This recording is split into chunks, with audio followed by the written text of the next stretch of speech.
Good day! Are we digitally ready? This is the question that teachers and learners are probably asking right now.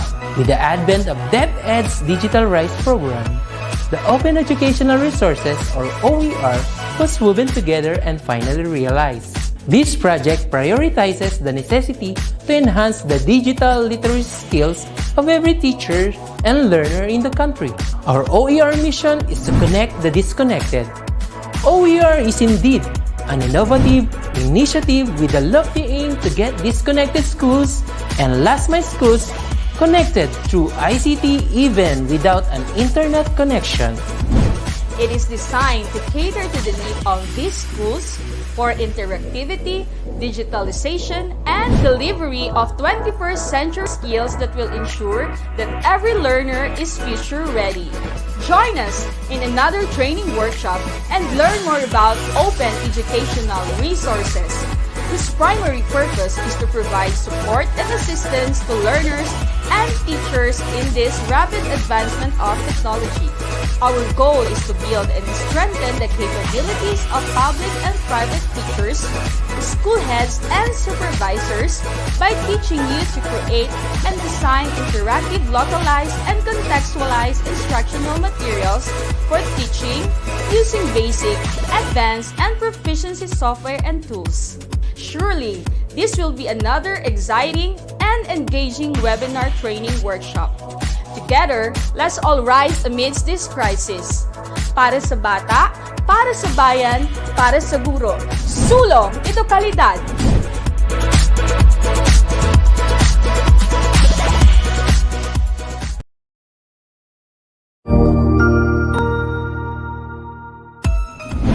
Mabuhay! Good day to all! I am your tutor Madge.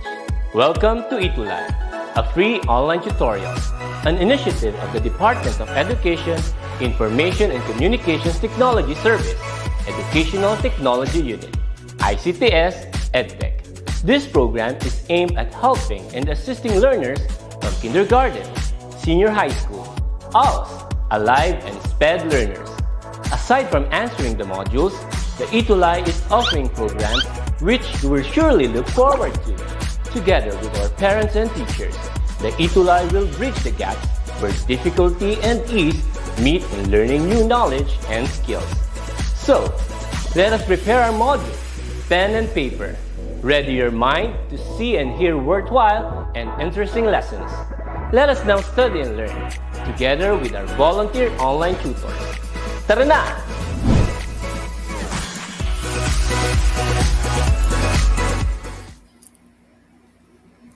Yeah, isang yumstastic na hapon. Our yumstastic tutis mula Luzon, Visayas at Mindanao. Welcome sa inyong DepEd ETUlay online tutorial program.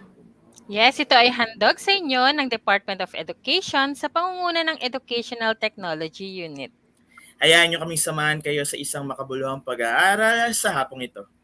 Kaya naman humanda na at sumamang saliksikin ang hiwaga ng humanidades at aghampan lipunan. Welcome sa inyong DepEd ETUlay online tutorial program. Ako ang inyong yumstastic tutor, Tutor Aids na always excited to bring learning. At ako naman ang inyong Yumstastic Tutor G, ang gigil na gigil na kayo ay paglingkuran at matuto sa hapong ito. Sa subject na philosophy, papalawigin natin ang inyong kaalaman sa larangan ng filosofiya because we learn, we create, and we think in philosophy. Ayan. So, last week, Tutor G, bago tayo magsara ng taong 2021, ay nagkaroon tayo ng special episode kung saan pinakilala natin ang ating mini-me. Okay, yan ay the act declaring that every second Sunday of December as a National Children's Broadcasting Day. So, nais natin magpasalamat sa Tutor Aids or mini-me Tutor Aids na si Charles Joshua Liwanag. How about you, Tutor G? Yes, Tutor Aids. So we ended 2021 with the help of our mini-me tutors na nag-substitute sa atin sa ating lesson last time. So again, salamat kay mini-me Tutor G na si mini-me Tutor Dayan. Okay, so congratulations ulit sa inyong pagsali sa atin last time. Ayun. Ayan. So, Happy New And Year to everyone! Happy New yes, Year, Tutor G! So, lahat ng mga tutis natin ay binabati natin ng Happy New Year. Lahat po ng mga yes. co-teachers ko and especially my principal from Cavite National High School actually sa nag-undergo kami ngayon ng regional evaluation sa aming SPJ Uh-huh. program. So yung mga co-teachers ko sa SPJ program, good luck po sa ating lahat at binabati ko po kayo at alam ko naman po na more than a month na natin pinaghahandaan to evaluation at alam ko naman papasa tayo. Hello po sa lahat ng mga taga Cavite National High School. Hello po.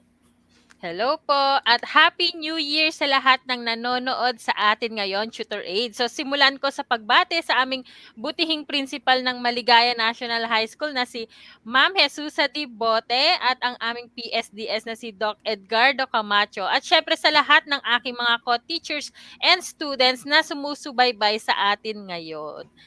Good afternoon guys! Ayan, ang dami nating mga cuties na kasama.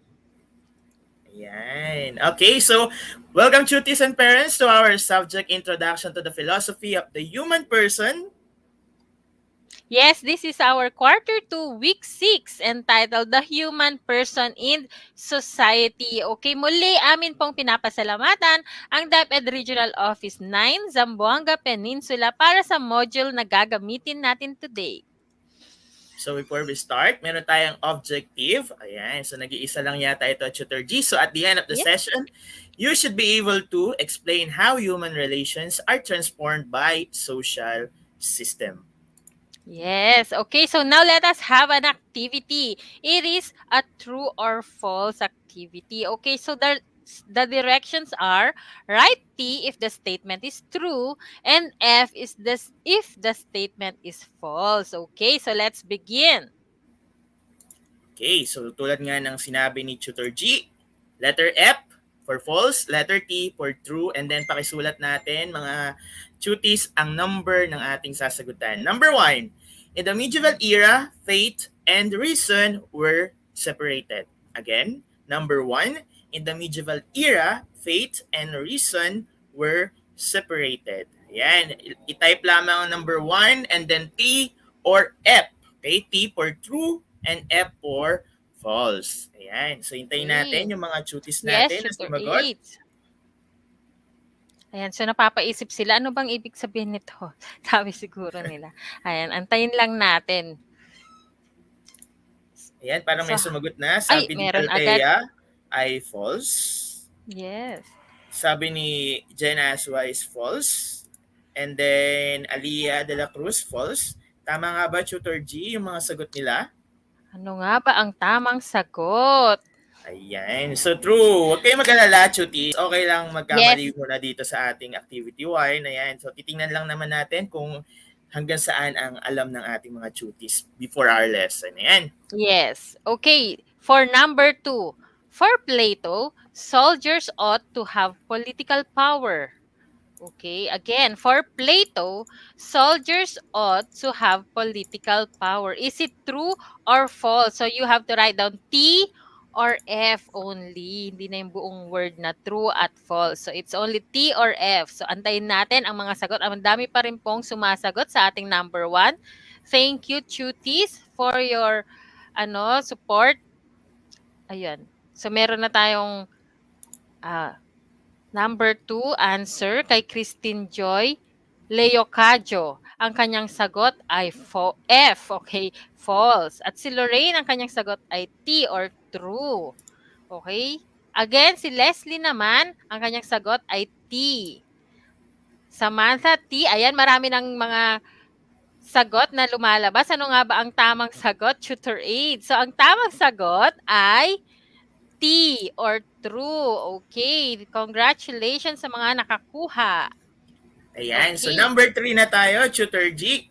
At present, sabi rito, modern success is measured by how one masters technology and science. Again, number 3, at present, modern success is measured by how one masters technology and science. Okay, type number 3 and then T for true and F for false. Ayan, hintayin natin yung mga sagot ng ating mga tuties. Ayan, so medyo Number 2 pa lang yung sinasagutan nila. Maraming salamat sa mga tuties. Ayan, may mabilis na sumagot. Si Laika Mongok Felices. Ayan, number 3, true. Okay, sabi niya true.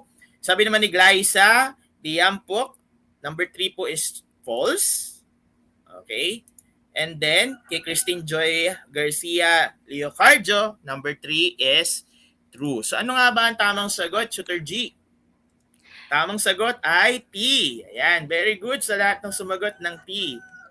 Okay, for number 4, changes in society remain simple. Okay, again. Changes in society remain simple. Ano nga ba ang sagot? Is it true or false? Write down letter T for true and F for false. Okay? Write down the number 4. Ayan. So, maraming sumagot ng true, letter T at F. Tutor Aid. So, ayan, may sumagot na si Althea Landingin Natividad. Ang kanyang sagot ay F. Si Samantha Bugarin Kapatoy, F. Okay, yan. Sunod-sunod na. Si Lorraine de Guzman, F din ang sagot. Si Bea May Empainado, F din. Okay, ano nga ba ang tamang sagot? So, ang tamang sagot, cuties, ay F. Ayan, very good. Nakuha na ata lahat ng ating mga cuties, Tutor Aids. Ayan, halos lahat nakakuha ng number 4. So ito na, last question natin for activity 1, tuties. Number 5, science and technology have become an attitude in the present era. Again, science and technology have become an attitude in the present era.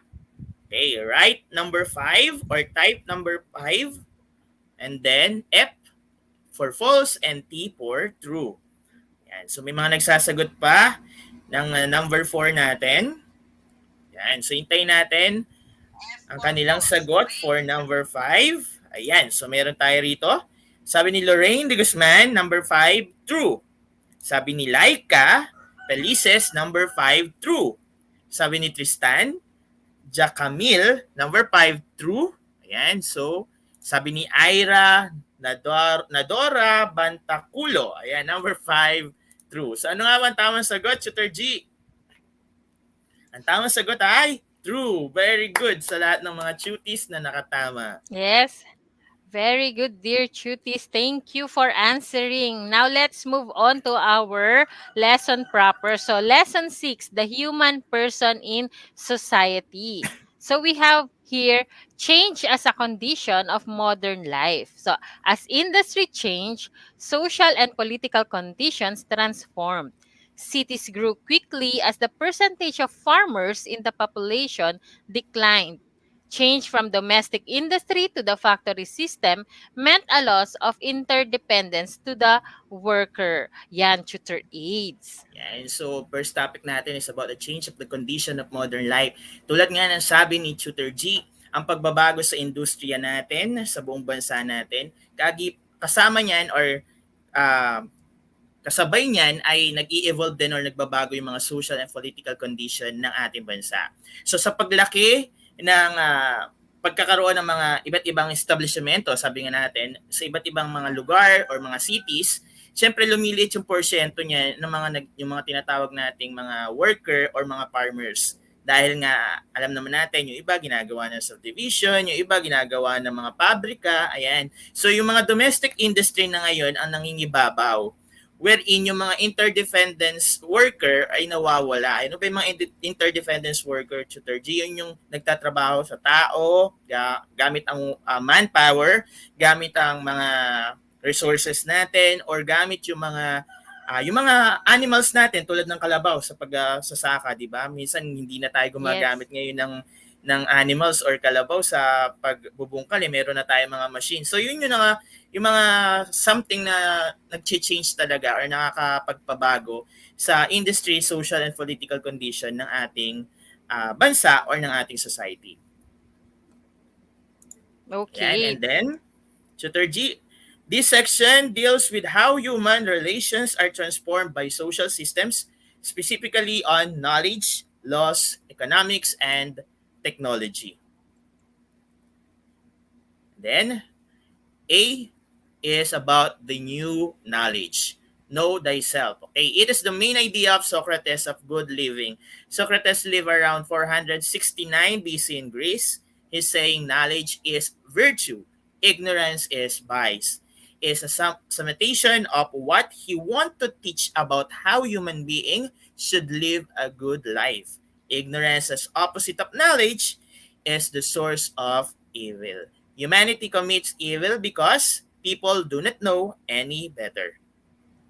Yes, Tutor Aid. So yung part na ito ay tumatalakay sa kung paano ang mga relasyon ng tao ay binago ng mga social system. So, yung mga sistemang panlipunan, particular na yung sa kaalaman, sa batas, ekonomiya at teknolohiya. So, sabi nga sa new knowledge, kailangan alamin ang iyong sarili or yung know thyself. So, ito ay ang pangunahing idea ni Socrates para sa mabuting pamumuhay. So, nabuhay si Socrates noong 469 BC, sabi nga dito sa Greece. So, ang kanyang kasabihan, knowledge is virtue, literally means ang kaalaman ay kabutihan.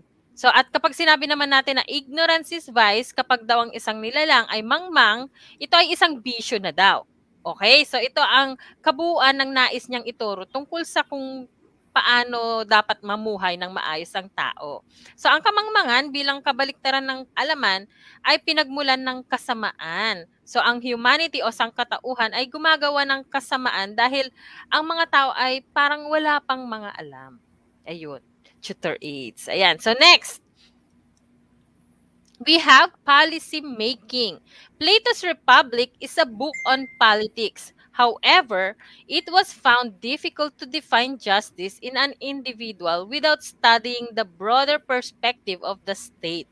The nominal purpose of the Republic is to define justice. Plato begins by deciding that the citizens are to be divided into three classes. Number one, the common people or the artisan class. Number two, the soldiers or warriors. And number three, the guardians or the rulers, tutor aids. Yan. So, thank you, Tutor G. Kanina diniscuss ni Tutor G about the new knowledge. So, philosophy have the answer about the new knowledge. And also, in policy making, paano nga ba i-define ng philosophy ang policy making? So, according to Plato's Republic, okay, dinefine niya sa book on politics. It is a book about politics. So, however, sabi niya, mahirap i-define yung justice or katarungan sa isang estado.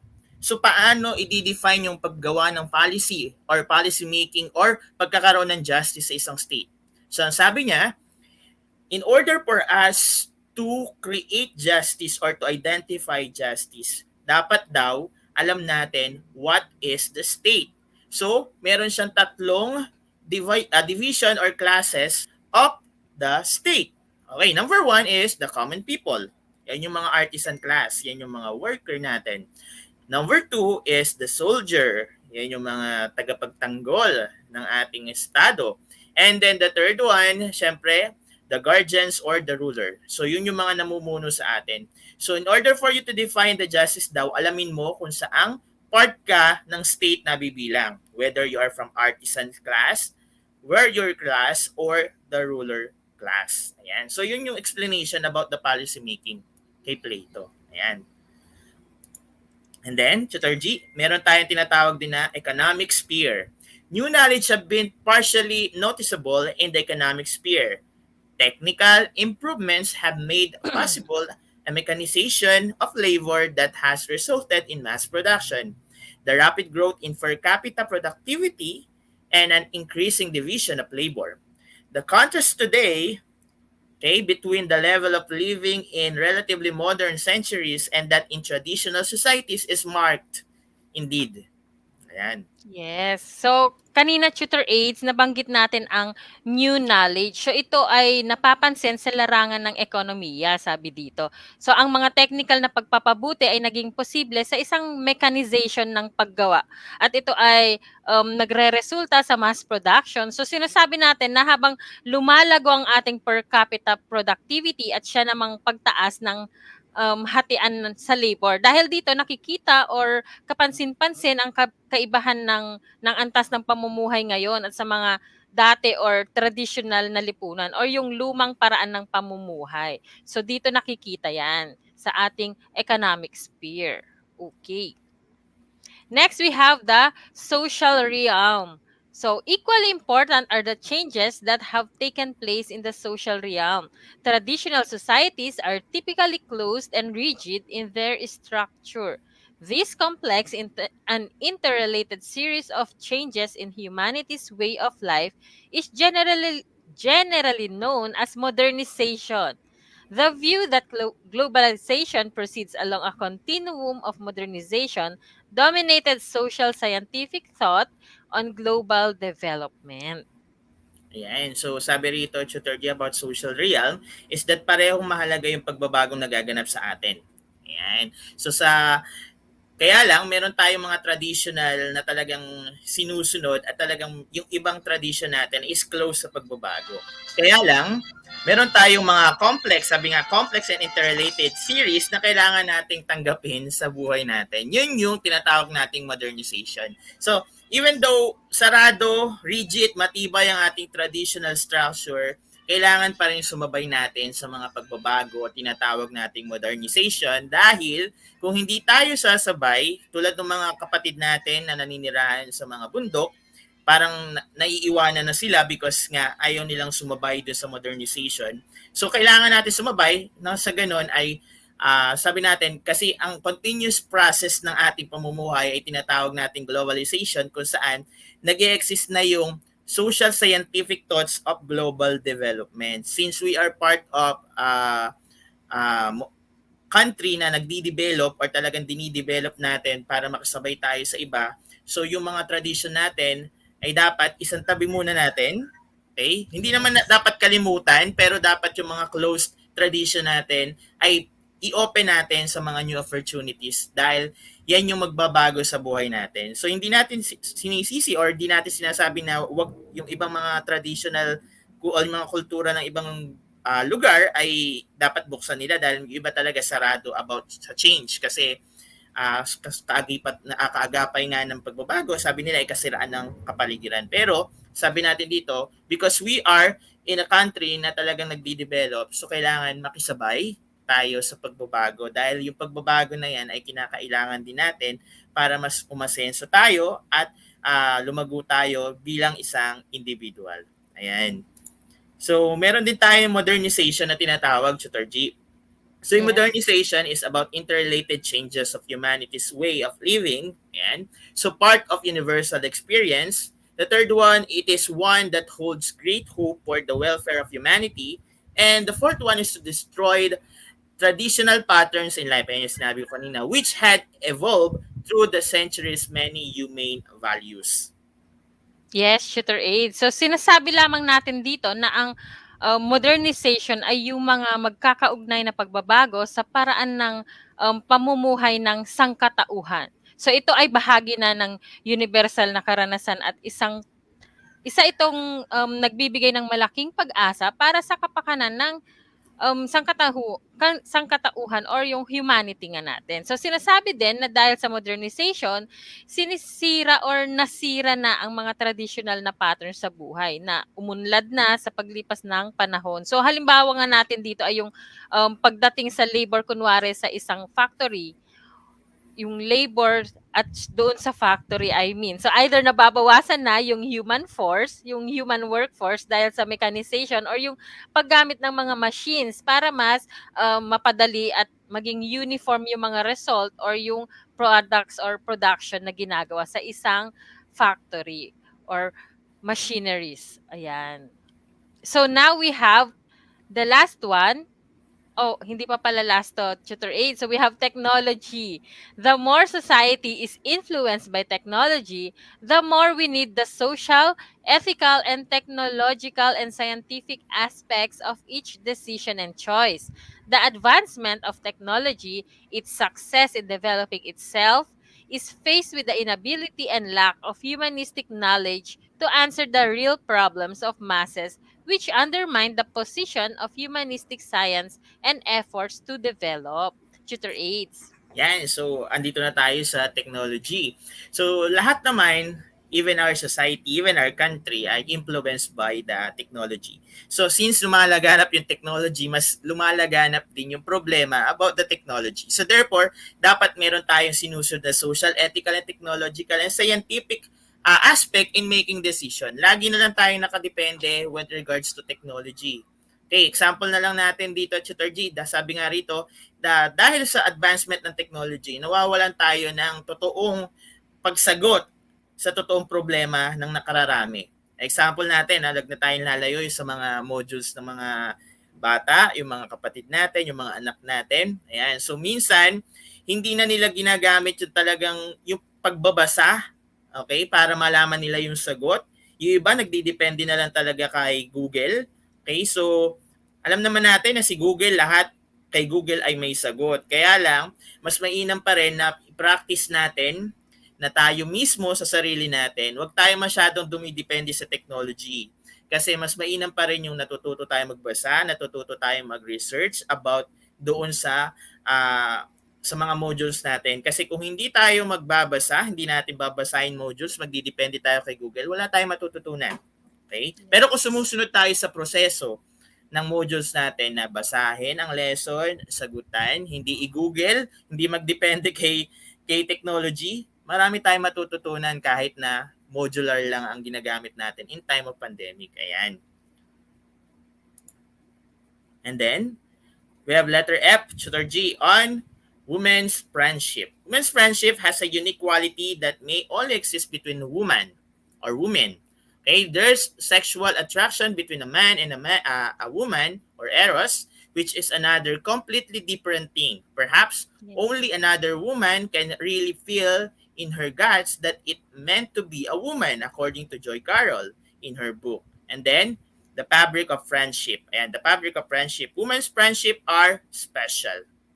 Yes, Tutor Aid. So, on women's friendship. So, pamilyar tayo sa ganitong eksena. So, sure ako na nararanasan at napapansin ng ating mga taga-subaybay, Tutor Aids, ang ganitong uri ng friendship, no? Pagdating sa um, woman-to-woman friendship, iba talaga yung dating niya. So, sabi dito sa binasa ni Tutor Aids, there's sexual attraction between a man and a woman. So, pagdating sa opposite sex or sa lalaki at babae, meron talagang sexual attraction na makikita. So, it's different. Iba rin daw pag, kunyari, lalaki to lalaki ang friendship.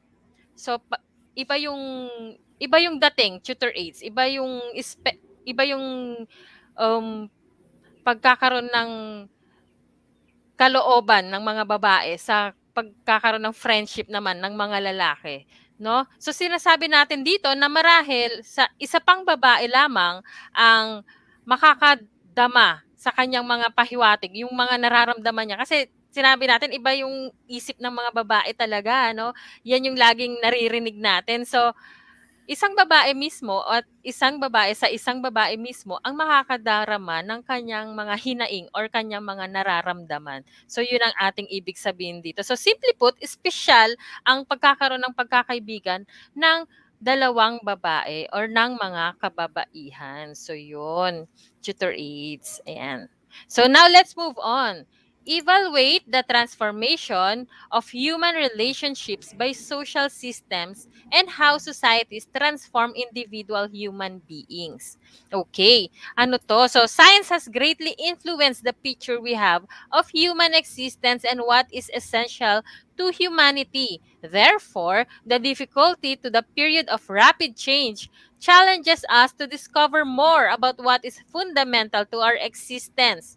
Technology should not be a fate one must choose for or against, but a challenge to our creativity. For example, political and social.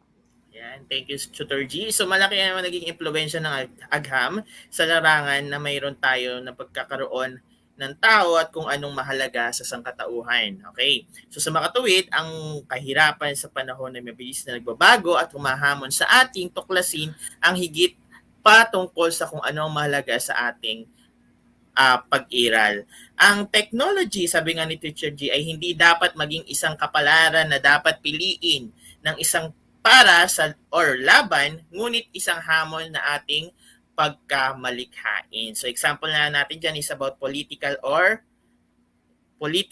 and the social. So malaki nagiging impluwensya ng science sa pagbabago ng relasyon ng isang tao sa isang tao.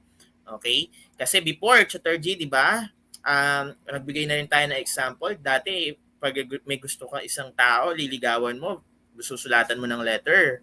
Ayan. Yes. So, ngayon, mas madali ang nagiging interaction natin or mas madali tayo nanliligaw dahil sa Facebook na lang. So, nawawala yung mga traditional way na ginagawa natin at nagbabago na parang mas nadali tayong nag-give up sa isang relation dahil mas madali rin or hindi natin pinaghirapan yung isang bagay tulad na lamang na panliligaw lang natin sa Facebook. Hindi tulad nung araw na nag-i-invest talaga tayo ng time, bumibili pa tayo ng stationery, nakikipagsulatan pa tayo, which is mas tinitreasure natin. Ayan. So, Yes. yun yung mga pagbabago and kadalasan na rin yung mga bata ngayon hindi na sila masyadong nakikisalamuha sa iba.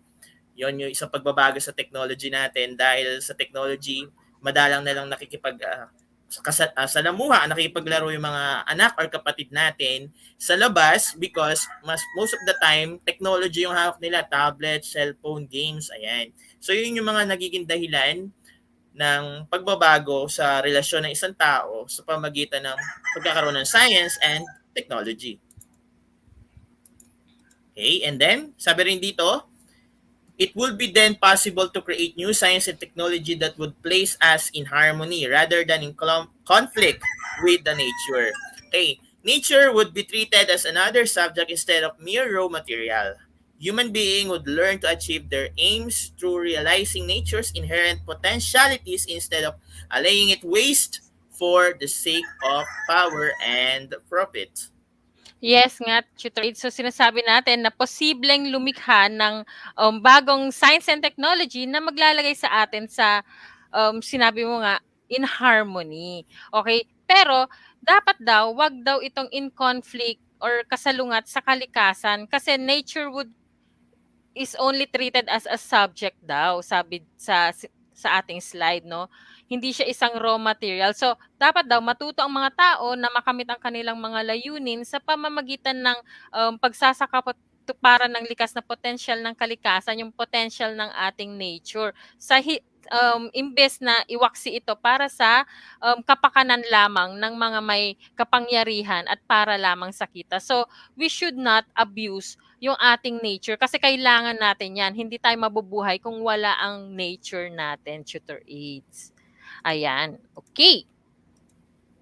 Now, for Carol Wotila, also known as Pope John Paul II, through participation, we share in the acceptance and sincerity that Carol encouraged are akin with the outlooks of Carol Wotila's We You or IU and Martin Buber's I Thou relations. Ayan. Ayan, so madalas natin nababanggit to, Tutor G, sa mga lesson natin, Yes. yung philosophy of Carl Wojtyła about the perception of relationship. So, according sa kanya, meron tayong tinatawag na we, you, or ikaw at pangkalahataang tao, or ikaw at isang society, kumbaga, or I, you, ikaw at ako, kumbaga, relationship. And also kay Martin Buber, same din to sa I, you, yung I, thou relationship. So, makikita natin hindi nabanggit dito yung I it relationship. Ayan. Kasi sabi nga doon sa binasa ni Tutor G kanina at in-explain ni Tutor G that nature should be treated as a separate subject. Okay, Yes. kasi mas madalas sa pagbabagong nagaganap sa relasyon natin, sa society natin, sa technology, madalas talaga nagsasuffer dyan ay yung I, it. Kung saan tinitingnan na lamang natin yung resources natin, yung nature natin, yung mga bagay na nasa paligid natin as pinagkukunan na lang natin ng mga raw materials, hindi na natin sila pinahalagahan. Okay, kasi andyan naman yung technology, kayang-kayang resolvehin yung technology. So, hindi po lahat kayang resolvehin ng technology. So, therefore, sabi rito, dapat we treat the nature as a separate subject. Huwag natin silang itrato lang as resources. Okay? Kundi mahalagang bagay. Kung mahalaga sa iyo yung kapwa mo, dapat itrato mo rin yung isang bagay or isang lugar or isang nature, yung nature natin as mahalaga rin para sa iyo. Ayan. So, sabi rin dito, Tutor G, according to Aristotle, Buber, and Wojtyła, stress that the concreteness of our experiences and existence is linked to our experience with others. Thus, if one has meaningful relationships aside from enjoying one's blessings, then, as Aristotle concurs, he is truly the one who may rightly be termed happy. Yes, Tutor Aid. So, binibigyan diin ng mga philosophers na ito yung pagiging concrete ng ating mga experiences or karanasan at yung pag-iiral ng kaugnay sa ating karanasan sa iba.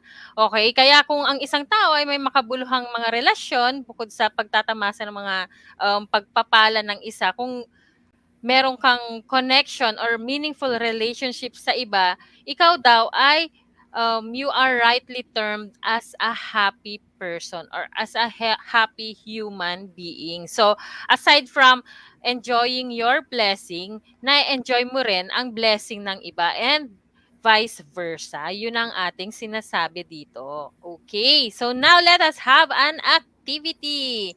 So, this is called brain writing. Okay, let me read the directions. Using the space provided below, so in your comment section, students are given time to come up with their own ideas individually about this short poem. So, a tribute to our first friend, our mothers. Ayan, so we will be giving you a short poem. Okay, Tutor Ayan. Aids? So, according to Tutor G, ayan, meron tayong short poem dito. Ibibigay nyo yung interpretation or idea ninyo. Ayan. So, habang binabasa ko, isipin na natin. Type na tayo, mga chutis. So, a tribute to our first friend, our mothers. The bravest battle that ever was fought. Shall I tell you where and when? On the maps of the world, you will find it not. It was fought by the mothers of men. That is from Joaquin Miller, The Bravest Battle. Again, habang nag-iisip at Yun. nagsusulat, ulitin Yes, natin, Tutor Tutor G, Aids. a tribute to our first friend, our mothers. Okay, the bravest battle that ever was fought. Shall I tell you where and when? On the maps of the world, you will find it not. It was fought by the mothers of men. That is by Joaquin Miller, The Bravest Battle. Okay? So Ayun, again, napakaganda. yes, Tutor G. So napakaganda talaga ng poem natin. So hintayin natin sila magbigay ng kanilang own idea. What is this Yes. poem all about? Yan, so habang hinihintay natin sila, ayan, meron na ako Yes. nakitang sagot, Tutor G. Ayan. Kabilis. Ang bilis, Tutor G. Nangunguna si Althea. Sabi niya, she Ah. helped me to understand Ah. what's the meaning of the world. She's my best friend at home. My mom, I loved the most. The patience she gives was pure. Every time I needed her, she always listened and guided me. Feel so lucky because she is my mom. Ayan, so hindi naman matatawaran talaga ang Oh. sakripisyo ng ating mga magulang. Ayan, Tutor G, baka gusto mong basahin Yes. itong mahaba? Yes, Tutor Ace. Let's read Leslie Tongohan's answer. So, as we read the short poem, we all know that it is for our mothers. For me, our mother is really our first friend because, first of all, they are the one who carry us in their tummies for 9 months. They are the one who suffer from giving birth to us, the one who love us from the very start. So, for me, no one can ever replace my first friend in the whole world. Yes, you have a true friend in your mother. 'Di ba? Okay. Ang So dami meron ng pa to sagot, dito, Tutor Tutor Aids. G. So medyo Yes. maiksi lang. So according kay Jamia Padilla, the poem are all about our mother. Okay? And since no one can replace her role as a loving and sweet being, the author strives for the lives of all mother. Ayan. So pinaparangalan daw ng ating author ang buhay ng isang mother because no one can replace our mother. Ayan. So may sagot dito, Tutor G. Si Laika. Ay, si Lorraine. Basta na ba natin to si Lorraine? Hindi pa, Tutor Aids. Sige. Yan. Sige, sabi niya, according to her, mothers are traditionally held responsible for ensuring a safe environment for their daughters. Mother, on the other hand, are human beings with insecurities that will have significant impact of their daughters. Some abuse moms, for example, will project project themselves into their daughter. As a result, our relationship with our mother can be either profound or crippling. Ayan. So napakalalim naman Ayun. ng gustong sabihin ni Lorraine dito sa ating poem, Tutor G. So napakaganda, Lorraine. Saludo ako because you love your mother, because you know how important your mother is. Ayan. So ayan, so Yes. Tutor G, siguro babasahin na Yes, lang Tutor natin to Aids. during offline. Balikan natin sila. Yes, Tutor Aid. Salamat Ayan. sa inyong mga sagot. But now let us have our assessment activity. Okay, let me read the direction. Read and analyze the questions carefully. Choose the letter that corresponds to your answer from the following statement. So, write the number and the letter of your answer. Okay? Okay, so again, multiple choice tayo. Choose right number 1 and then the letter of the correct answer. Number 1, which of the following is not part of three classes? Ayan, binanggit natin ito kanina. A, the common people. B, the soldiers. 3, the priest. D, the guardians. Okay, ang bilis ni Hmm. Althea. Sabi ni Hmm. Althea, letter C. Nakikinig. Yan, nakikinig si Althea. Ang bilis. Ayan, sabi ni Tristan, Jacamil, letter C. Letter C si Jen, Samantha, Lorraine, Laika, Kayceline, lahat sila letter C. Talagang nakikinig. So, ang tamang sagot, Tutor G, ay letter C. Very good. Walang nagkamali, Tutor G. Very good. Yes, Tutor Aids. Nakikinig nga at nagbabasa sila. Okay, number 2. It is one that holds great hope for the welfare of humanity. Okay, letter A, industrialization. B, revolution. C, globalization. Or D, modernization. Okay, again, let me repeat the question. It is one that holds great hope for the welfare of humanity. Ayan. So, write down number 2 plus the letter of your answer. That is letter A, industrialization, B, revolution, C, globalization, or D, modernization. Ano nga ba ang sagot? Ayan, si Althea, ang kanyang sagot ay D. Si Jen, ang sagot niya ay D. Si Tristan, si Lorraine, si Kyle, ang dami na, Tutor Aid. Si Aliyah, si Arian, D. Ano nga ba ang tamang sagot? So, very good, dear cuties. Ang tamang sagot ay letter D. Okay, mukhang maganda ang pasok ng taon natin, Tutor Aids. Tama, ang daming nakakatamang sagot, Tutor G. Okay, number 3, tingnan natin. Kailangan ma-perfect natin to, Chutis. Number 3, it is the replacement of nature itself. Ano yung nagre-replace sa nature? Sabi sa ating lesson, is it A, science, B, technology, C, economics, or D, education? Again, it is the replacement of nature itself. Science, A, B, technology, C, economics, D, education. So ano kaya ang tamang sagot? Ayan, nakita ko na, napakabilis ni Althea. Number 3, it's letter B. Ayan, hintayin natin yung iba. Ayan, sabay-sabay pumasok.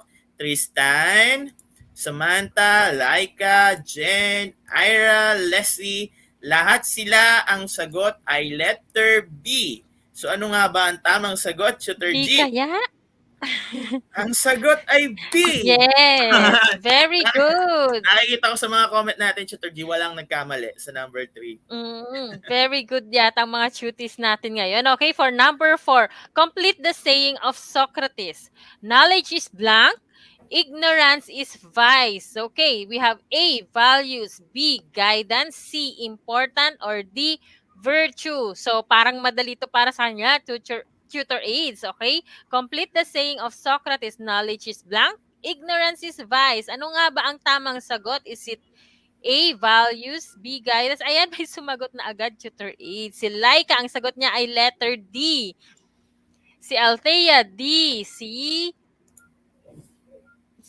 Kayceline, ayan, D. Puro D na yata ang mga sagot, Tutor Aid. Si Jen, D. Si Tristan, D. Lorraine, D. Ang daming D. Bumubuhos ng letter D. Kaya ang tamang sagot, dear cuties, ay ayan, very good. Letter D nga. Tama sila, Tutor Aids.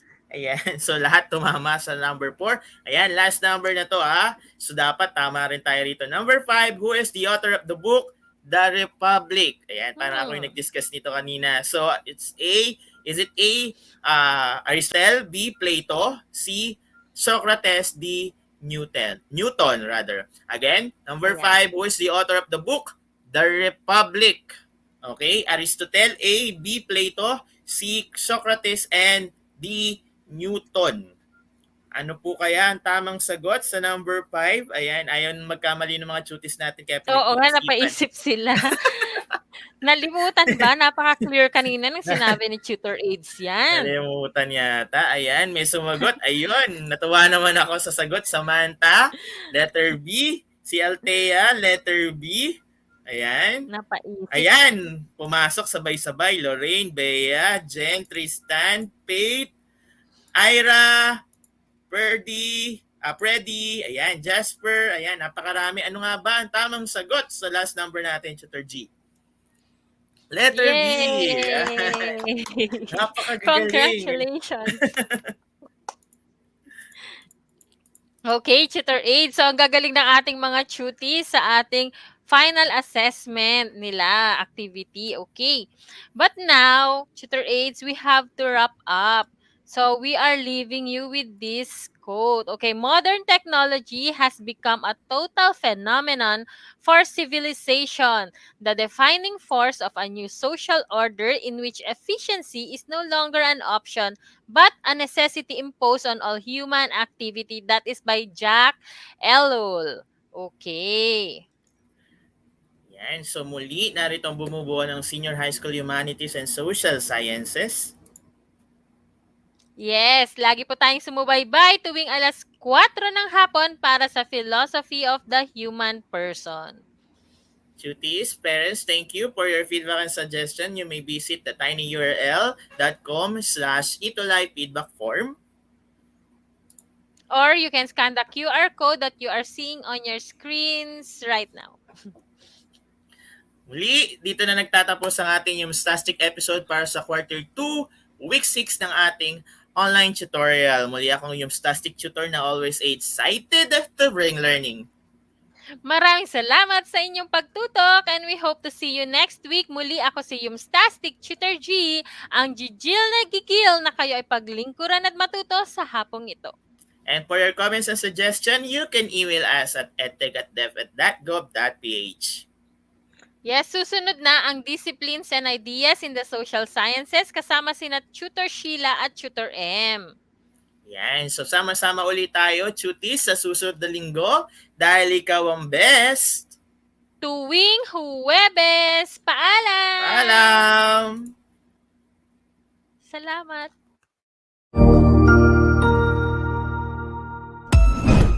Ang husay naman!